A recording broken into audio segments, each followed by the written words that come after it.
Friendship isn't the big things, it's a million little things. Hello there friends, and welcome to this, another episode of A Million Little TV Shows podcast. This is where we break down and discuss episodes of TV shows that you may not have even heard of. I believe these TV shows need a little more love, and that is what this platform is here to do. Each week we will be covering different shows from all over the globe.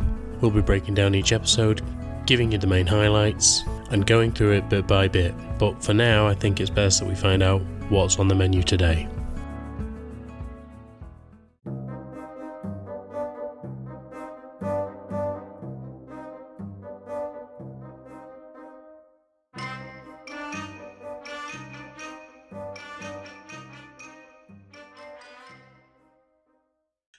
Hello there, and welcome back to this A Million Little TV Shows podcast. This is now season 6, episode 9, and today we're going to be jumping back into the insanity, fun-filled, zombie-filled world of Santa Clarita, or the Santa Clarita Diet, to give it its full title.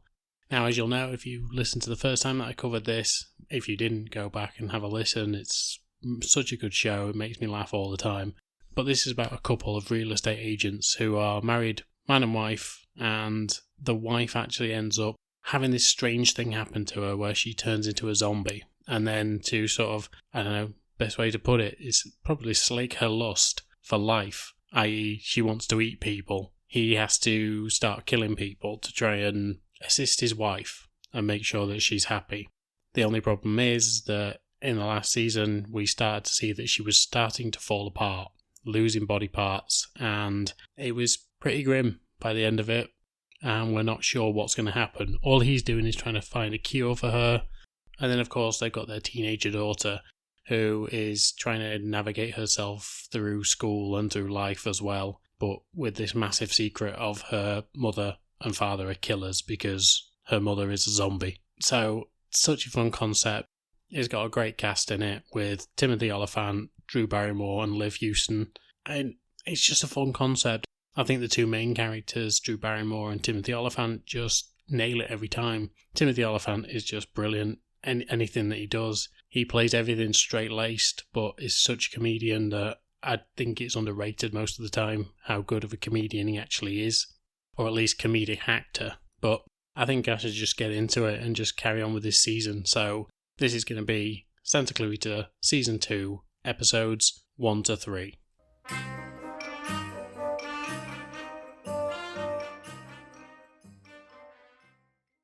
Episode 1, No Family's Perfect.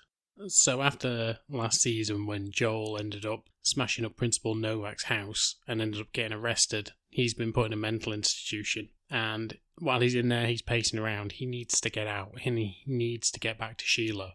Sheila, however, has been chained up in the basement but is sort of going stir crazy even though it's not been that long. And Abby and Eric are trying to work on this formula to try and suppress Sheila's zombie nature that she's now got. They know that this isn't a cure, this is just a sticking plaster essentially, but it will help Sheila in the long run until they can find a potential actual cure for this.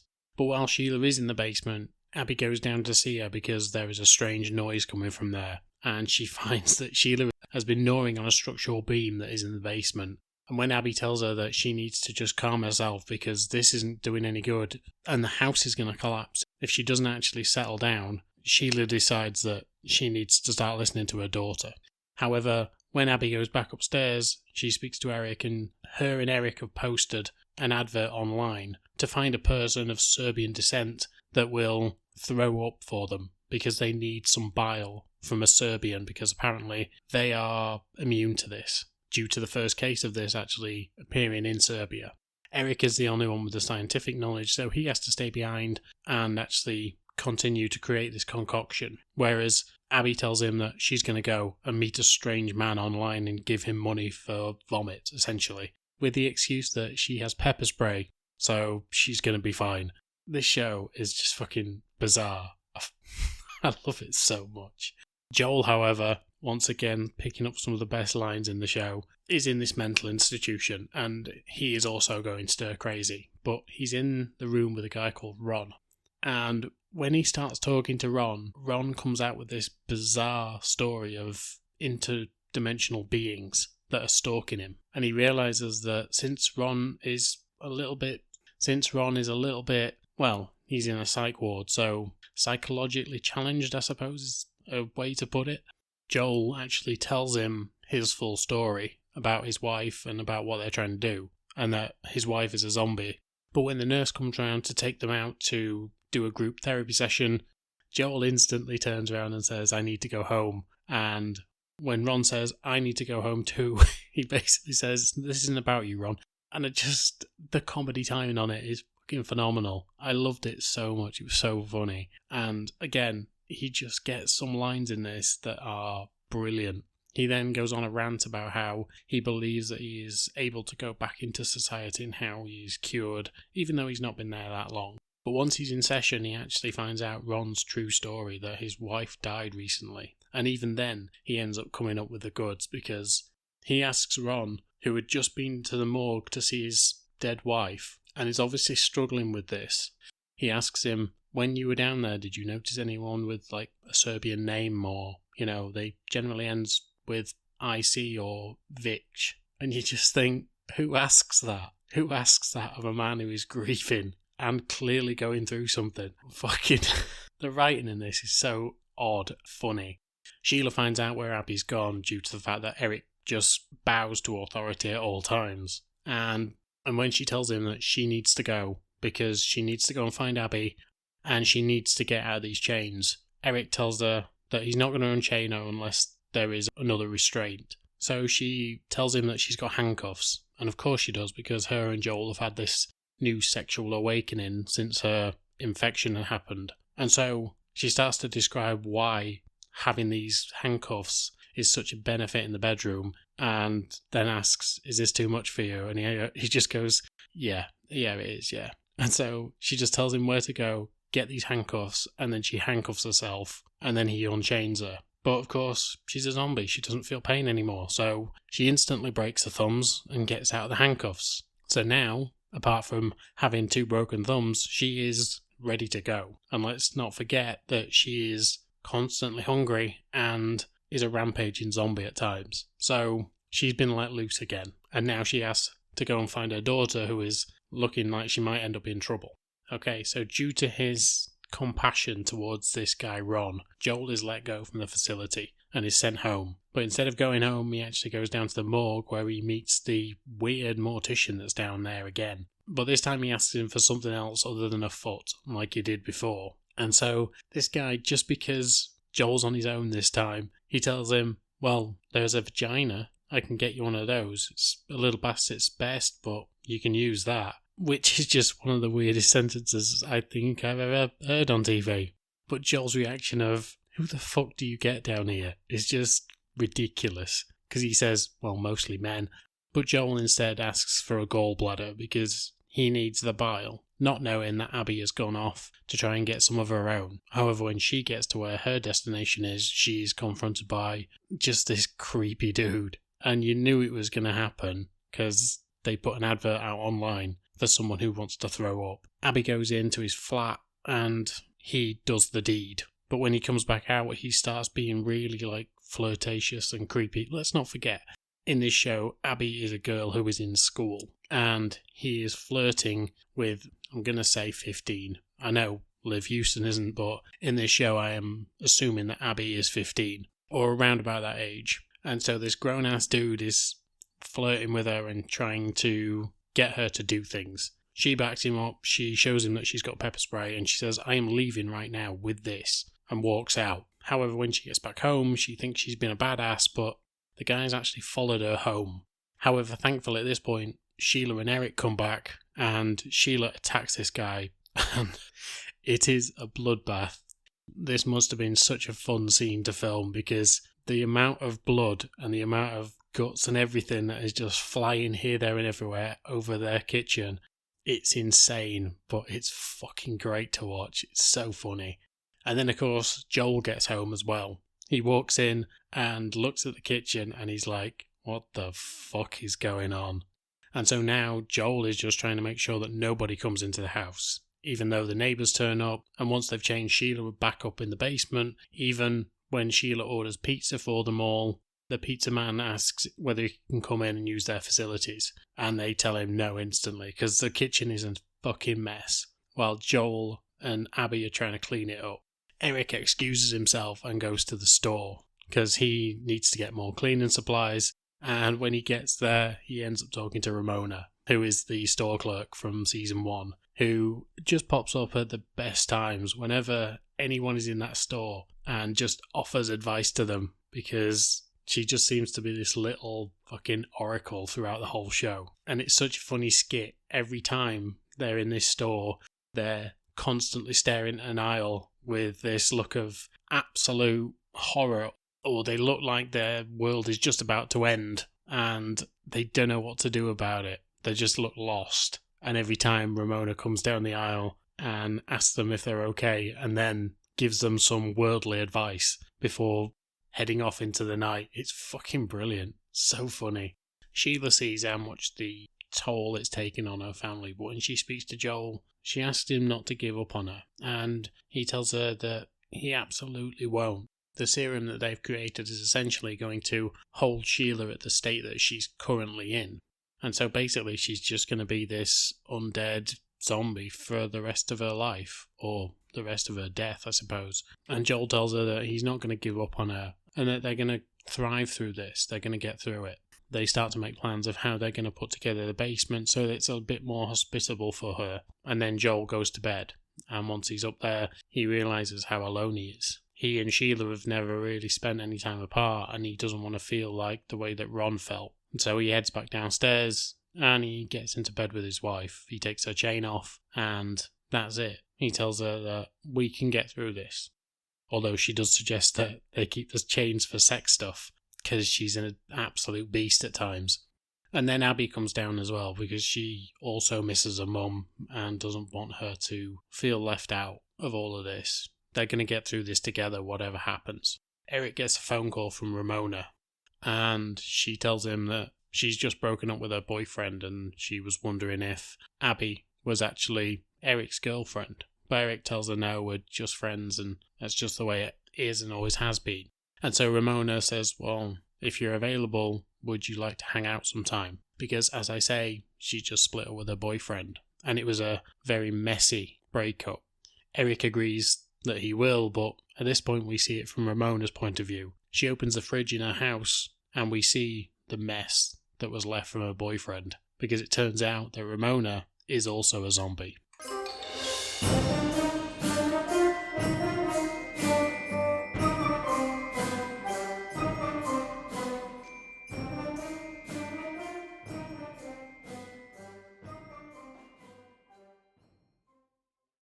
Episode 2, Coyote in Yoga Pants.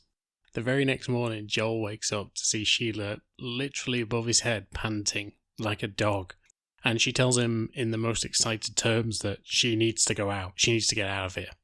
And she runs off, with both Joel and Abby stunned, not knowing what to say.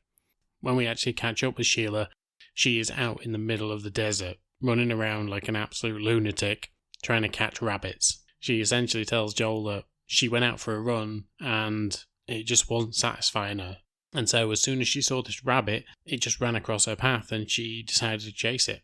And as she was chasing it, catching it, and then releasing it again. Because we know that eating actual animals, even if they are alive, she's not that bothered about anymore. She only wants human flesh. So she can just play with this rabbit essentially while chasing it down. Joel obviously worries about this because if anyone sees her out in the middle of nowhere chasing rabbits, it's not going to look good for them as the family. And so he wants to try and get her a treadmill to actually make sure that she stays in the house. But Sheila isn't happy about this. She also tells Joel that this meeting that they're going to have today with their boss, she's going to go with him. And that they're going to confront him together about this new big project that the company's got going on that she wants to be part of, or at least they both want to be a part of. Joel is always very passive in these situations, whereas Sheila now, because of this whole zombie thing, is very aggressive. And so he has to be there to control her, but she essentially has to be there to make sure that he gets what he wants and deserves as her husband. She wants to support him all the way, but now that this aggression has come out of her, it makes them a really good combo because he has to rein her in, but she has to bring him out of himself. It's kind of that introvert-extrovert friendship that you hear about. But because of Sheila's lack of impulse control, when she's actually confronted by Lisa, the next-door neighbour, and Deputy Sheriff Garcia, who is now constantly staying over at Lisa's house, because they're obviously having some sort of, I was going to say affair, but I suppose with Lisa's husband Dan gone because Sheila killed him, there is no affair going on, they're just sleeping together. But because of this relationship between the two, Deputy Sheriff Garcia is constantly over at the house. And when Lisa asks whether the deputy can come over to eat with them on Tuesday night, because they're meant to be having dinner together, Joel is about to say no, but again, her impulse control is just gone to hell, and Sheila just says of course. So now they've just got rid of one cop and Dan, and now they've got another one on their trail. The deputy also asks whether she can come out running with Sheila, and Sheila tells her absolutely, yeah, I'd love to. But again, Sheila is out there trying to catch rabbits, and is incredibly fast, and has this essential superpower that she is, well, a zombie. And Joel is worried that she's going to give the game away, and now she's invited this cop to come out running with her. Eric comes over to see Abby and tells her that they have a real big problem. Because of the correspondence that they've had with the guy that Sheila killed, they need to get into his apartment and delete his emails, because if anyone finds out that the last emails that he was sending was to her, they could trace it back and they could find out that Sheila killed him. And so this isn't looking good right now. So they have to take the day off school to break into his apartment to try and delete these emails. But of course, with Eric's new friendship, he starts getting text messages and keeps getting distracted throughout the whole thing. And every time he gets a message, he starts giggling at it, which is starting to piss Abby off. Sheila and Joel speak to their boss, Carl, and like I say, Sheila has no impulse control, so she's hyper-aggressive with him and essentially tells him that she wants in on this job. But he tells her that they need to land this big estate, and if they can actually sell this estate, he will consider them for this big company contract that they've got going on. Sheila, however, keeps coming out with lines that Joel just has to keep correcting.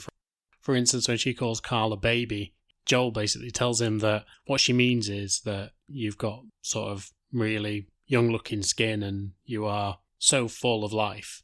And then when she says she's going to sell this house, she basically tells him that she's going to land this contract and fuck it. And Joel basically has to turn around and just goes, she just means that she's going to land this contract. Honestly, the dynamic between the two of them is so fucking funny. It's a joy to watch. I really love it so much. And then you add Liv Hewson into the mix, whose comic time is brilliant as well. And she's just got this cheeky face all the time. Fucking so good. I wish they kept it going. Another season of this, I think, would have been so good. I know I've got one more coming, but fucking hell.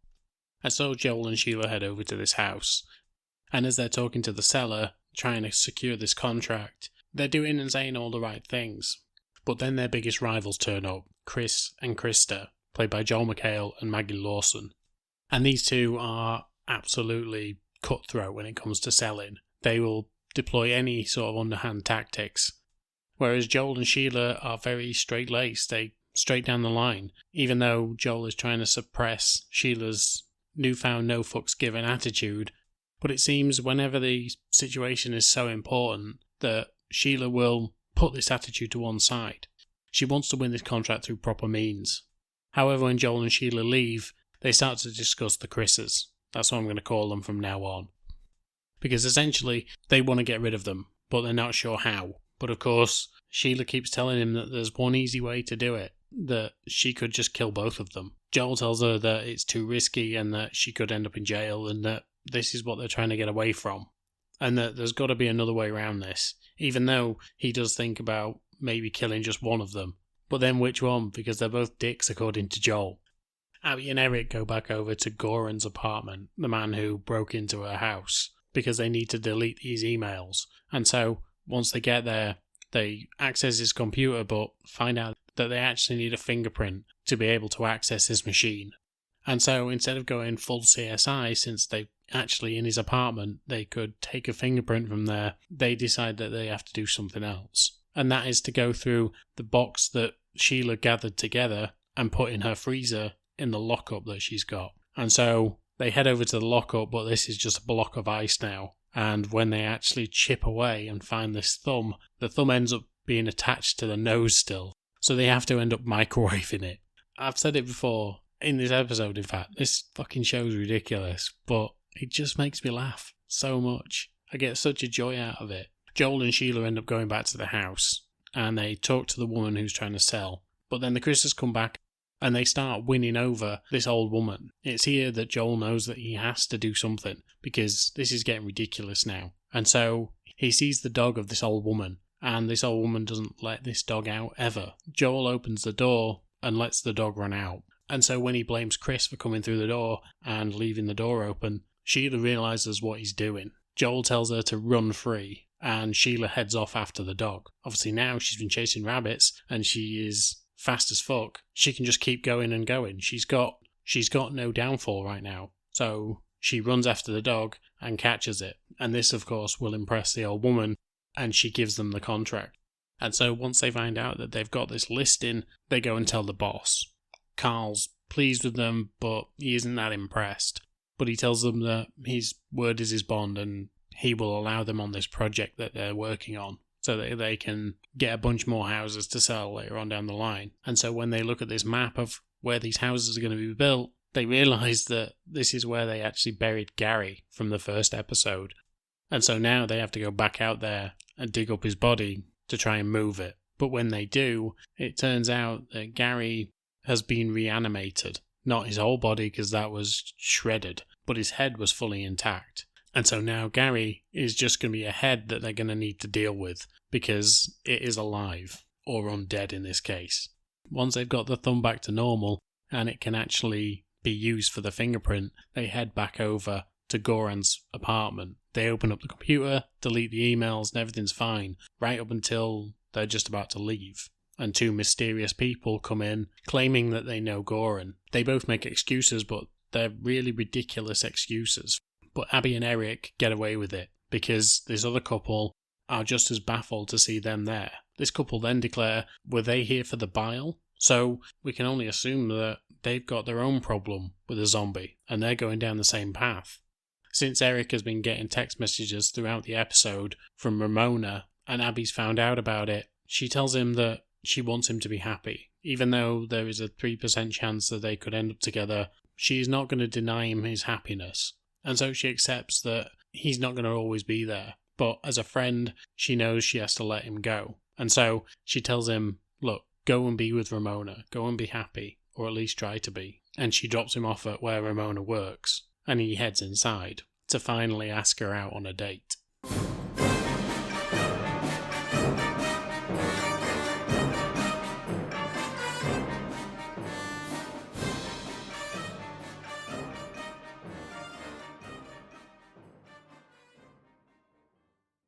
Episode 3, Moral Grey Area.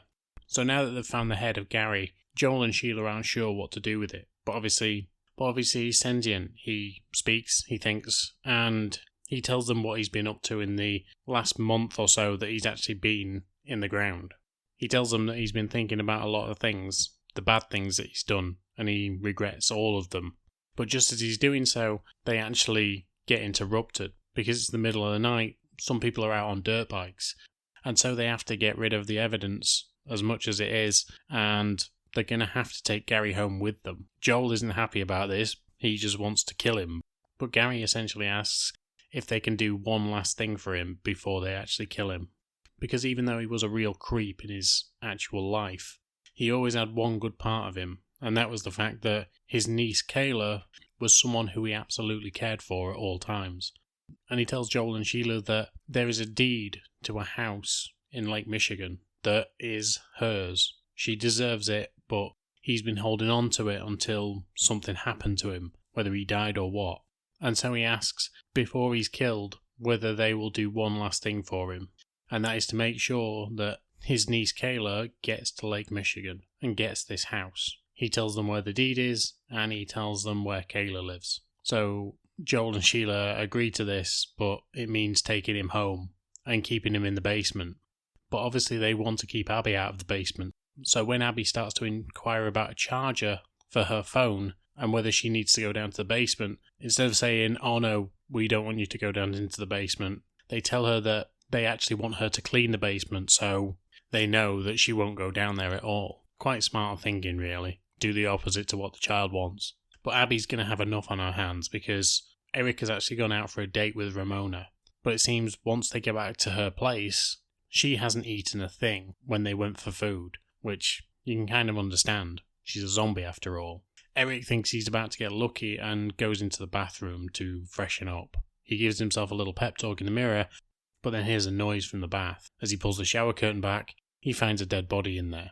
He calls Abby and lets her know what's going on and asks her to come over to help him get out of this situation. But just as he does, he hangs up and Ramona comes into the bathroom and pounces on him. And since we saw the couple in the last episode who seemed to be having a similar problem because they were looking for the bile of a Serbian as well, it would appear that Ramona and Sheila aren't the only zombies in the area because there has been an attack in the park and body parts have been found.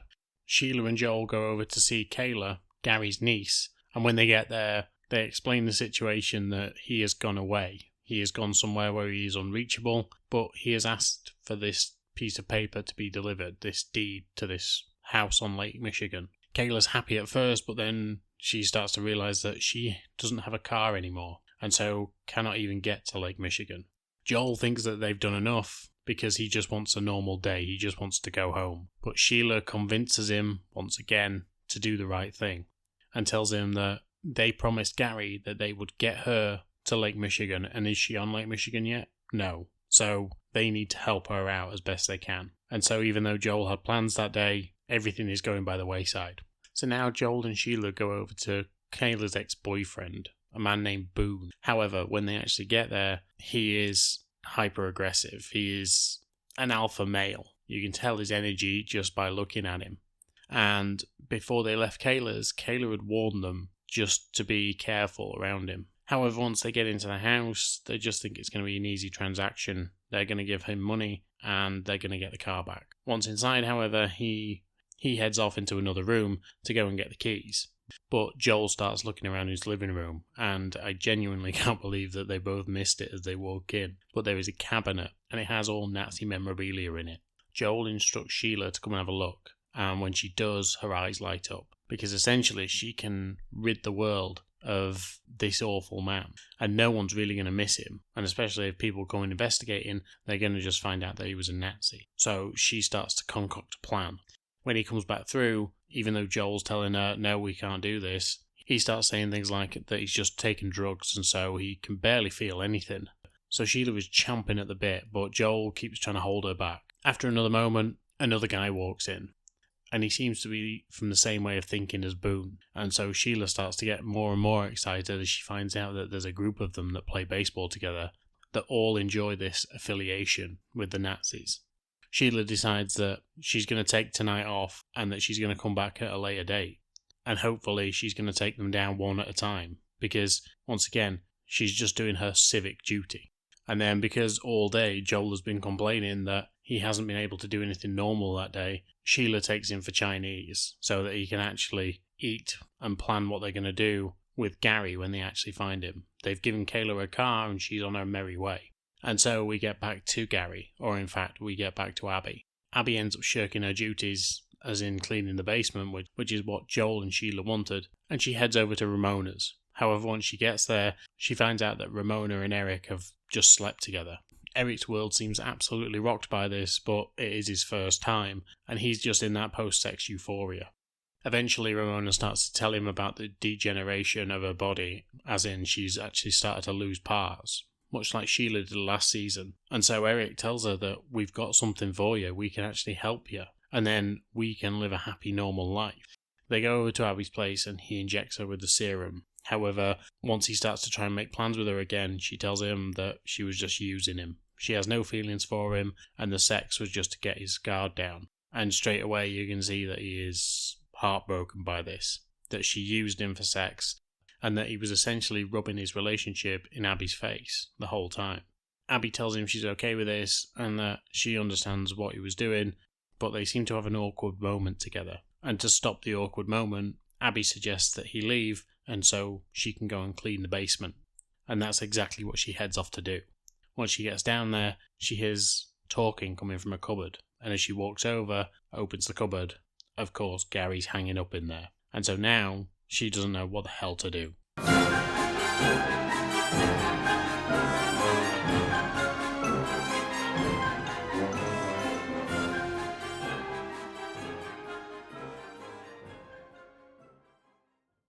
This is honestly one of the silliest shows I've ever watched. I genuinely don't stop giggling throughout. It is just so daft. But I love it. The humour is great. The tension between Sheila and Joel is always fantastic. It's as if he knows that she's a killing machine, and yet he wants to stand by her. He wants to do his bit as a husband, really. But she's constantly just on edge. You can feel it. You can feel that she is one step away from snapping at all times. And as much as I don't think that she would actually harm Joel or her daughter, there's always that chance. And it's edgy and it's fun. Like I've said, I am going to cover iZombie at some point, but I don't think I could pick between the two of them. It's a toss-up for what is the best zombie show or zombie comedy on TV. The comedy in iZombie, like I say, I'll get to it at some point, is very different from this, but it's still fantastic. But I think this gets the edge just because of the adult humour in it as well. It's very much my scene, and very much the way I like to sort of conduct myself, is just silly and daft at times, and just trying to play on words. And yeah, I just think it's so funny and so great. Timothy Olyphant, Drew Barrymore, amazing. And like I said in the episode, Liv Hewson just playing off them both. And Skylar Gizmondo, to some point, is brilliant as this terrified teenager that's just trying to get through his own life as well. He knows what they are and is trying to help, but he's trying to also kind of keep a distance, it feels, because he doesn't want to be too involved with everything, even though he's in the fucking trenches. I am glad they've sort of come out of the whole cul-de-sac that they're in, so that they can actually go out a little bit into the world, because in the first season it felt like everything was just cramped in and around the house, but now they have to try and sort out what they're going to do in the wider world. But it's such a fun concept. It genuinely is funny, and the delivery for every line is spot on. But I'm really getting into this now, and I really can't wait to carry on. So next week it's National Treasure, the final episode of that, so go listen to that. I've already recorded it because of a surprise that I will announce at the end of that episode, but it's a big one, so I'm quite excited about it. But as for today, I'm done. I will be coming back to this in 2 weeks, so come back and enjoy it then. But as for today, I thank you for your time. I hope you're all doing well out there, and as always, I shall speak to you soon. Bye.